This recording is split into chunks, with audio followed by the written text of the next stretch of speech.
और मेरे प्यारे बच्चों, कैसे हैं आप लोग। मुझे पूर्ण विश्वास है आप लोग बहुत अच्छे होंगे। मैं रुपेश कुमार सिंह, आप सभी का हमारे जेएमडी क्लासेस में स्वागत है। आप हमारे channel JMD IAS and SSC classes को सब्सक्राइब करें और बेल आइकन दबाना तो बिल्कुल ना भूलें, ताकि रीजनिंग की जितनी भी वीडियो अपलोड हो इसके सबसे पहले नोटिफिकेशन आपको मिले। देखिए, जीवन में एक बात ही याद रखिएगा, सक्सेस होने के लिए बहुत मोटिवेशनल स्पीच होती है, बहुत बातें होती है, लेकिन सक्सेस होने का एक ही चीज़ है। वह क्या है? आपकी चाहत। जिस दिन आप मेहनत करना शुरू कर दीजिएगा किसी भी फील्ड में, आपको उस फील्ड में सक्सेस मिलना है। थोड़ी लेट हो सकती है पर मिलेगा डेफिनेट। जैसे सिंपल सा थ्योरी बताता हूँ। अगर आप किसी भी कंपटीशन की तैयारी करते हैं, कोई भी हमारे शिक्षागण टीचर आपको पढ़ाते हैं, पढ़ाने के बाद सबसे बड़ा टीचर की 3 रिक्वायरमेंट होनी चाहिए, 3 क्वालिटी होनी चाहिए। एक, सबसे पहले क्लास कंटिन्यूटी मेंटेन होनी चाहिए, रेगुलर क्लास होना चाहिए, टाइम पे क्लास फिनिश होनी चाहिए, सिलेबस कंप्लीट होनी चाहिए। सेकंड, जो एग्जाम के रिक्वायरमेंट है उस सारे रिक्वायरमेंट के क्वालिटी को फुलफिल करना चाहिए। और जो सबसे बेहतरीन है वह है आपको हर क्वेश्चन इतनी बेहतरीन तरीके से डील करें ताकि हर बच्चे को समझ में आए। ये 3 क्वालिटी टीचर को चाहिए, पर स्टूडेंट को मात्र एक क्वालिटी चाहिए। वो क्या? वो चाहिए कि स्टूडेंट को समझने के बाद अथक प्रयास करना, तब तक प्रयास करना जब तक आपका सिलेक्शन न हो जाए। बाकी हम लाख मोटिवेशनल देख लें, किसी से इंस्पिरेशन ले ले, इंस्पायर हो जाए उससे, कुछ इससे कोई खास फर्क नहीं पड़ने वाला है। पढ़ता है, ऐसा नहीं कर रहा हूँ कि 100/100 0 सन्नाटा, ऐसा नहीं होता है। कुछ पढ़ेगा लेकिन मेहनत तो आपको ही करना पड़ेगा। आपने सुना होगा कोई बच्चा 3 साल प्रिपरेशन कर रहा है, उसका कहीं भी नहीं हो रहा है, और लास्ट चौथे साल प्रिपरेशन किया और फर्स्ट रैंकर आ गया या अंडर 10 आ गया। इसके पीछे सबसे बड़ा लॉजिक क्या, आप उसको समझिए। 3 साल से एक बच्चा प्रिपरेशन कर रहा है तो ऐसा तो है नहीं कि बिल्कुल पढ़ाई नहीं कर रहा है, कुछ ना कुछ पढ़ाई कर ही रहा है। लेकिन 3 साल बाद उसे महसूस हो गया कि जिस लेवल से मैं पढ़ाई कर रहा हूँ, जो मेहनत कर रहा हूँ, एक कंप्लीट वेस्ट ऑफ टाइम है। हम अपने गोल को कभी भी अचीव नहीं कर पाएंगे। उसको ये महसूस हो जाती है 3 साल मेहनत करने के बाद। तो वह चौथे साल उस ताजगी और उस मेहनत के साथ करता है जो उसकी रिक्वायरमेंट है। उसका एक पैमाना है, एक फिक्स है, उस पैमाने को क्रॉस कर जाता है, सिलेक्शन हो जाता है। तो हम उससे कंपेयर क्या करते हैं? हम हमेशा कंपेयर करते हैं अपने एडवांटेज के लिए। हम कहते हैं बताओ उसका 3 साल पढ़ने के बाद नहीं हुआ तो इतना आसान थोड़े है। पर हम यह कंपेयर नहीं करते हैं जितने बच्चे फर्स्ट अटेम्प्ट में देते हैं उनका सिलेक्शन हो जाता है, सेकंड अटेम्प्ट में देते हैं टॉप रैंकर में आ जाते हैं। हम यह देखना है कि कोई भी सिलेबस होती है 1 साल से ज़्यादा का बिल्कुल नहीं होता है। अगर हम पूरी शिद्दत से, पूरी मेहनत से अगर 12 मंथ दुनिया के हर चीज़ को भूल के और केवल ही केवल अपने पढ़ाई पे फोकस है तो आपका सिलेक्शन फिक्स है। यह असंभव है कि आपका सिलेक्शन ना हो। तो हमारे देश के जितने भी नौजवान हैं, जितने भी छात्रगण हैं, जितने भी किसी भी कंपटीशन की तैयारी करते हैं या कोई भी काम करते हैं, तो हमारे मन में यह होनी चाहिए कि इस कंपटीशन को क्रैक करने के लिए हमारी रिक्वायरमेंट क्या है। और यह भी समझना है कि हमें सिकंदर की तरह नहीं करना है कि पूरे विश्व को जीतना है। पूरे विश्व के जीतने के चक्कर में 32 ईयर्स में हम दुनिया को अलविदा कर देते हैं। इसलिए हमें इस पैमाने को समझना है, ठीक है। सफलता तभी आपको मिलेगी जब आप स्वयं मेहनत करेंगे। यह यूनिवर्सल ट्रूथ है। इस चीज़ को आपको महसूस करना होगा। ये तब महसूस करोगे जब आपके पेरेंट्स के पैसे लग रहे हैं, आपका बहुमूल्य समय लग रहा है। और जीवन 60-65 साल का अगर है आज के समय में, तो अगर 35 से 40 साल हम पढ़ते हुए निकाल दें तो क्या मतलब बनता है जीवन के। जो हमारी रिस्पॉन्सिबिलिटी है, जो हमसे किसी की मदद हो सकती है, या हम किसी भी क्षेत्र में अपने देश के लिए, अपने परिवार के लिए, अपने जिला के लिए, अपने स्टेट के लिए हम कुछ काम कर सकते हैं, वह करने का मौका हमें बहुत ही कम मिलेगा, ठीक है। चलिए, जो रीजनिंग का हमारा टॉपिक है वह हमारा है एनालॉजी एंड सिमिलरिटी। इसमें क्या है मेरे प्यारे बच्चों, जो रीजनिंग का टॉपिक होता है इसमें कोई एक पार्टिकुलर मैथ्स के फॉर्मूला से क्वेश्चन सॉल्व नहीं होता है। इसमें एक टेक्निक से क्वेश्चन को फाइंड आउट किया जाता है। जैसे हम किसी से एक बुझाउल टाइप का पूछते हैं कि हमने आपसे एक कोई सस्पेंस वाला बुझाउल पूछा और उसका जवाब आप सोच के बता रहे हो, कोई मैथमेटिक कैलकुलेशन नहीं होता है। जैसे सिंपल देखिए, यहाँ दिया हुआ है 6:5, ठीक है। यह 4 बिंदु होता है, यह प्रोपोर्शन का साइन होता है, और सिमिलरिटी का मतलब होता है दोनों का पैटर्न क्या हो, सेम हो। अब आप देखिए यहाँ 6 × 5 है और 8 के बाद यह हमारा मिसिंग है। हमें जिस तरीके से इस 6 और 5 का रिलेशन बन रहा होगा वही कॉन्सेप्ट, वही रिलेशन इस दो नंबर के बीच बनेगा। तो हमें यह समझना है कि आखिर और 6, 5 के बीच रिलेशन बन कैसे रहा है। अगर हमने उस रिलेशन को फाइंड आउट कर लिया देन उसके बाद क्वेश्चन विल बी इजी, ठीक है। अब हमें क्या करना है, जैसे 6 × 5 है, हमने लिखा मेरे प्यारे बच्चों, अगर यहाँ 6 × 5 है, हम इस 6 को लिखते हैं 2 × 3, यानी क्या हो गया 6। हम 6 को ऐसे भी लिख सकते हैं 1 × 6, यानी 6। देखिए दोनों कंडीशन में हमारा 6 आ रहा है, लेकिन अगर हम 2 + 3 को प्लस करते हैं, 2 + 3 तो क्या आ रहा है मेरे प्यारे बच्चों 5, लेकिन 1 + 6 को प्लस करते हैं, 1 + 6 तो क्या आ जा रहा है 7, पर यहाँ 6 के बाद क्या है 7, यानी हमारे पास कॉन्सेप्ट आ रहा है कि जो 2 का फैक्टर हमने फाइंड आउट किया वो हो गया 2:3 यानी 6। अब जो हमारा 6 का फैक्टर हो गया उस दोनों को आपस में प्लस करने के बाद नेक्स्ट नंबर आ रहा है। सेम कॉन्सेप्ट इस पर भी अप्लीकेबल कर देंगे। अगर यहाँ 8 है तो हम क्या लिख सकते हैं 2 × 4 = 8, ठीक है। अब इसको हम ऐसे भी तो लिख सकते हैं 1 × 8 = 8। अब आप देखिए 2 + 4 को प्लस कीजिए, 2 + 4 = 6, और 1 + 8 को कीजिए, 1 + 8 = 9। हमने देखा हमारे पास दो आंसर आ रहा है, एक 6 और एक 9। हमने देखा यहाँ 9 ऑप्शन में हमारा कोई भी नहीं है, 9 कोई भी ऑप्शन में बिल्कुल भी नहीं है। तो जब 9 नहीं है तो हमारा आंसर क्या होगा 6। पहले वाले क्वेश्चन से हमें कॉन्सेप्ट फाइंड आउट हुआ कि 6 को फाइंड आउट करने के लिए 2 × 3 = 6 हो सकता है, 1 × 6 = 6 हो सकता है, लेकिन 6 के बाद क्या नंबर आ रहा है 5। तो यहाँ 2 + 3 को आपस में प्लस किया तो 5 आ गया, पर 1 और 6 को आपस में प्लस कर रहे हैं तो 7 आ रहा है, पर 7 तो यहाँ है नहीं। सेम यही कॉन्सेप्ट अगले में हमने अप्लीकेबल किया। 8 का हमने फैक्टर फाइंड आउट किया तो 2 × 4 = 8 या 1:8 = 8, और 4 और 2 को आपस में प्लस किया तो क्या आ गया 6, लेकिन 1 और 8 को आपस में प्लस किया तो क्या आ गया 9। तो यानी 6 हमारा ऑप्शन में है, तो आंसर क्या हो जाएगा 6। तो इसलिए हमें अगर इस पे हमें 10 टाइप के क्वेश्चन बनते हैं या 15 टाइप के क्वेश्चन बनते हैं, हर टाइप पे हम हर टाइप पे हम 4, 5, 10 क्वेश्चन अगर समझ के प्रैक्टिस कर लेते हैं, लॉजिक को समझ लेते हैं, तो क्वेश्चन देखने के उपरांत हमारे अंदर वो दिल में वो जिज्ञासा, वो कॉन्सेप्ट हंट करेगा, किस तरीके से सोल्व हम कर देंगे। हमें पूर्ण विश्वास है एक एक छात्र को समझ में आ गया होगा। चलिए आप इसको नोट डाउन कर लें, नोट डाउन न किए हो तो आप पॉज करके नोट डाउन कर लेना, ठीक है। चलिए अगला क्वेश्चन हम देखते हैं। अगला क्वेश्चन है मेरे प्यारे बच्चों, यहाँ 36 है, 36 × 324 और यहाँ 49 है। और मेरे प्यारे बच्चों समझना है कि आखिर 36 में 324 का क्या रिलेशन है।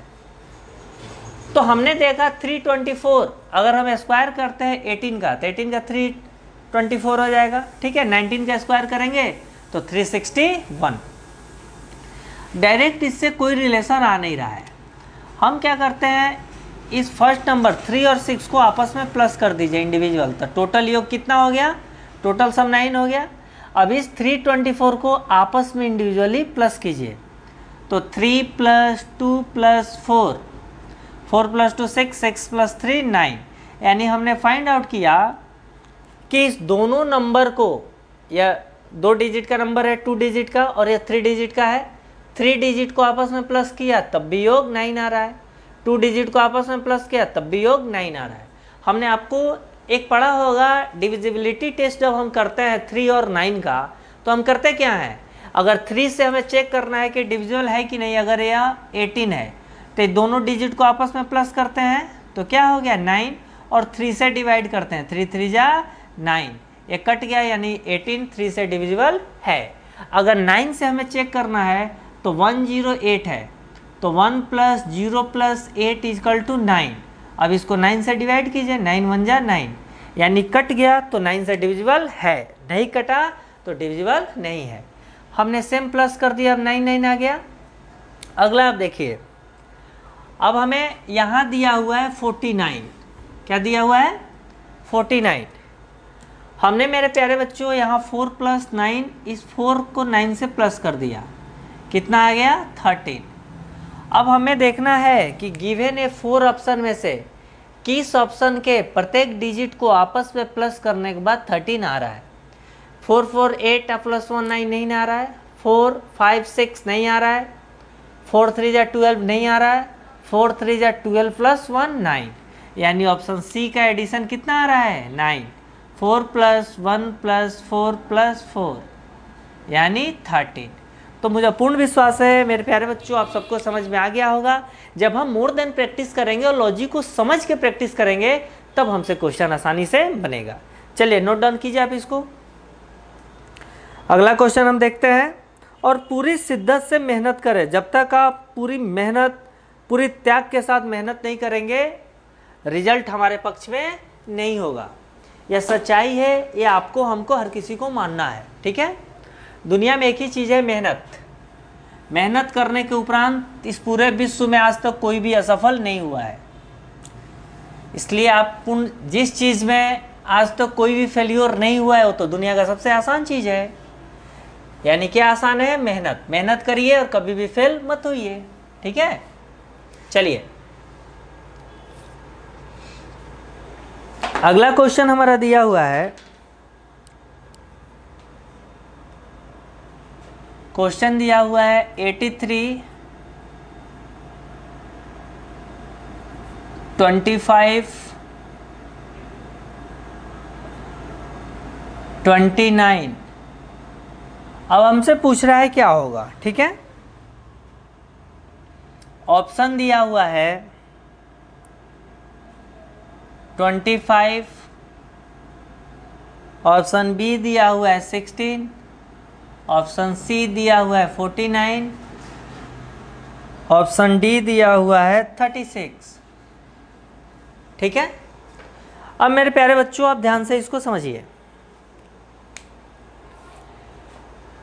हमारा क्वेश्चन यहाँ दिया हुआ है 83:25, तो हमसे पूछ रहा है कि 29:2 क्या होगा।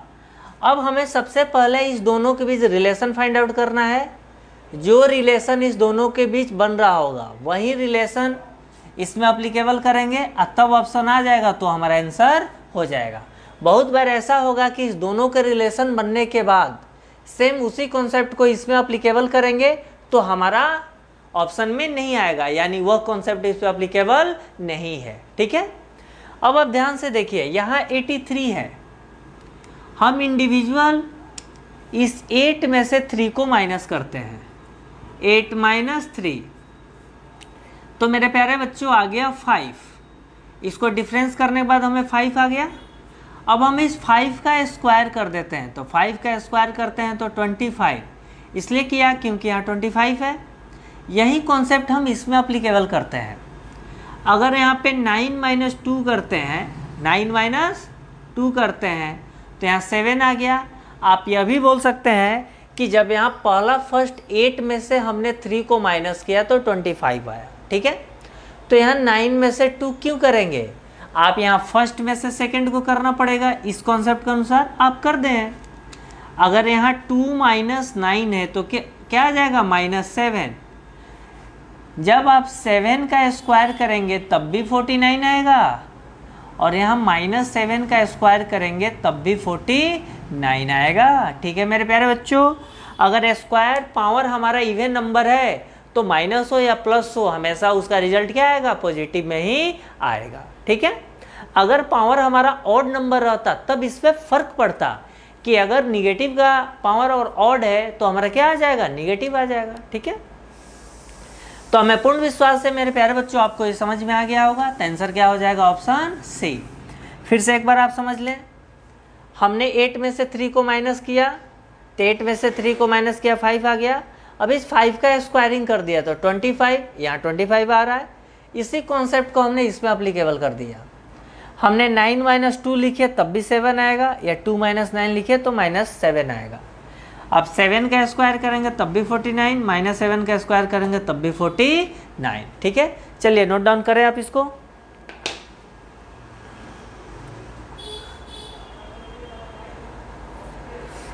अगला क्वेश्चन है, आप लिख लेंगे इसको।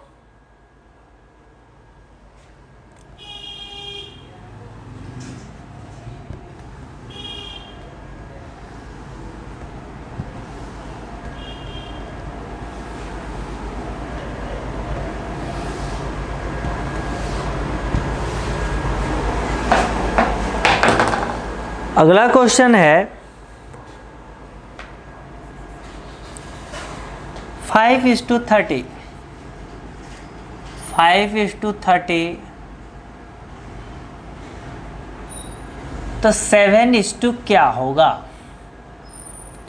ऑप्शन दिया हुआ है 54, ऑप्शन बी दिया हुआ है 50, ऑप्शन सी दिया हुआ है 49, ऑप्शन डी दिया हुआ है 56। एक और क्वेश्चन है इसमें 08:28।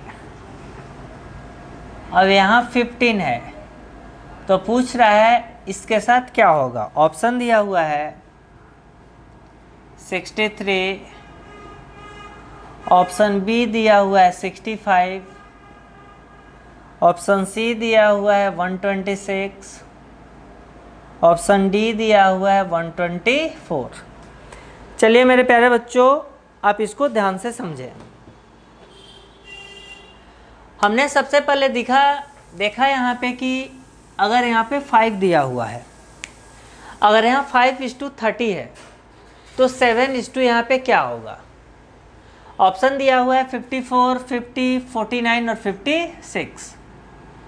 यहाँ 50 है, 5 है, अगर हमने 5 को स्क्वायर कर दिया तो कितना आ गया मेरे प्यारे बच्चों 25। हमने 5 को स्क्वायर किया है तो इसमें 5 को ही प्लस करते हैं तो कितना आ गया 30। इसलिए 5 प्लस किया क्योंकि हमें यहाँ 30 दिख रहा है। अब हमें देखना है कि इस 5 और 30 में क्या रिलेशन आ सकता है। अगर हम क्या करते हैं 5 6 जा, अगर यहाँ दो ऑप्शन हमारे माइंड में आ सकता है। अगर 5 6 जा करेंगे तो 5 × 6 = 30 आ जाएगा। अब यहाँ देखिए, जब यहाँ 5 6 जा किए तो एक ज़्यादा हो रहा है 5 से 6, तो यहाँ 7 है तो 7 से एक ज़्यादा करेंगे तो 7 8 जा, तब भी हमारा 56 आ रहा है। ठीक है, तो हम दो एक क्वेश्चन को जरूरी नहीं है कि हम एक ही मेथड से बनाएंगे। ठीक है, हमारा लॉजिक एक दो टाइप से भी लॉजिक लग जाएगा। ठीक है, तो हम दो तरीके से बता रहे हैं, 5 का स्क्वायर कीजिए और 5 प्लस कर दिए 30, या 5 6 या 30, यानी 5 है तो 5 से एक ज़्यादा किया। अब यहाँ 7 है, 7 का स्क्वायर कर दीजिए 49 और 7 प्लस कर दीजिए तो कितना हो गया 56, या 7 से एक ज़्यादा तो 7 × 8 56, यानी दोनों कंडीशन में आंसर हमारा क्या आ रहा है एक आ रहा है, यानी 56 हमारा आंसर। मेरे प्यारे बच्चों, मुझे पूर्ण विश्वास है आपको समझ में आ गया होगा। ठीक है, अगला क्वेश्चन हमारा क्या है, आप इसको नोट डाउन कर लिए, नहीं किए होंगे तो पॉज करके नोट डाउन कर लेना। ठीक है, चलिए अगला यहाँ दिया हुआ है 8:28, तो 15 यहाँ क्या होगा। अब मेरे प्यारे बच्चों समझना है कि यहाँ 8 है और यहाँ 28 है, तो हमें पता है कि 3 का स्क्वायर करते हैं तो कितना आता है 9, और 3 का क्यूब करते हैं तो कितना आएगा 27। आप यहाँ 3 का स्क्वायर कीजिए, 3 का स्क्वायर कर दिया 9, और 9 में से 1 माइनस कर रहे हैं तो क्या आ जा रहा है 8। पहले हमने 3 का स्क्वायर किया तो 8 आ गया और 1 माइनस किया। अब 3 का क्यूब कर दीजिए तो कितना आ गया 27। पहले में 1 माइनस किया, सेकंड में 1 प्लस कर दीजिए 28। क्यों किया? क्योंकि हमें दोनों डिजिट यहाँ पे दिख रहा है। हमें यह फाइंड आउट करना है कि आखिरकार इस दोनों में रिलेशन क्या बन रहा है। अब यहाँ देखिए 15:2 फाइंड आउट करना है। हमने यहाँ पे 4 को स्क्वायर कर दिया। 16 पहले में 1 माइनस था तो इसमें भी हमने 1 माइनस कर दिया, तो क्या हो गया 15। अब यहाँ 4 का क्यूब कर दिया तो क्या हो गया 64। सेकेंड वाले में 1 प्लस किया तो इसमें भी 1 प्लस कर देंगे, +1 तो क्या हो जाएगा 65। तो क्या हो जाएगा मेरे प्यारे बच्चों 65, ऑप्शन बी आंसर। मुझे पूर्ण विश्वास है कि प्रत्येक बच्चे को, प्रत्येक छात्रगण को बहुत अच्छे से समझ में आ गया होगा। चलिए नोट डाउन कीजिए, आप पूरी मेहनत कीजिए। मेहनत करने के बाद इस पूरे विश्व में आज तक कोई भी असफल नहीं हुआ है, ठीक है।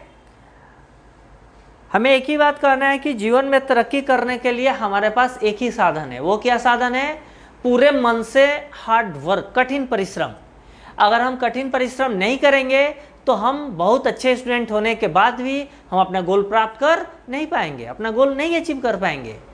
क्योंकि मेहनत, कंटिन्यूटी, हर इंसान की सबसे बड़ी ताकत क्या है? वो भूलता है। अगर वो भूलता नहीं तो एक बार जो पढ़ लिया कहानी खत्म, ठीक है। तो मेहनत का तो कोई महत्व ही नहीं रहता। एक बार मेहनत करना है, उसके बाद मेहनत नहीं करना है। लेकिन आपने देखा होगा पूरे सिलेबस को अच्छे से पढ़ने के बाद बार बार कितनी बार मेहनत करना रहता है। अगर एक मंथ हम पढ़ना छोड़ दें तो हमारा सिलेक्शन में अगर टॉप रैंकर में आने वाले 100, तो ऐसा भी हो सकता है हम उससे बाहर भी हो जाए, ठीक है। चलिए मेहनत कीजिए। Okay, thank you.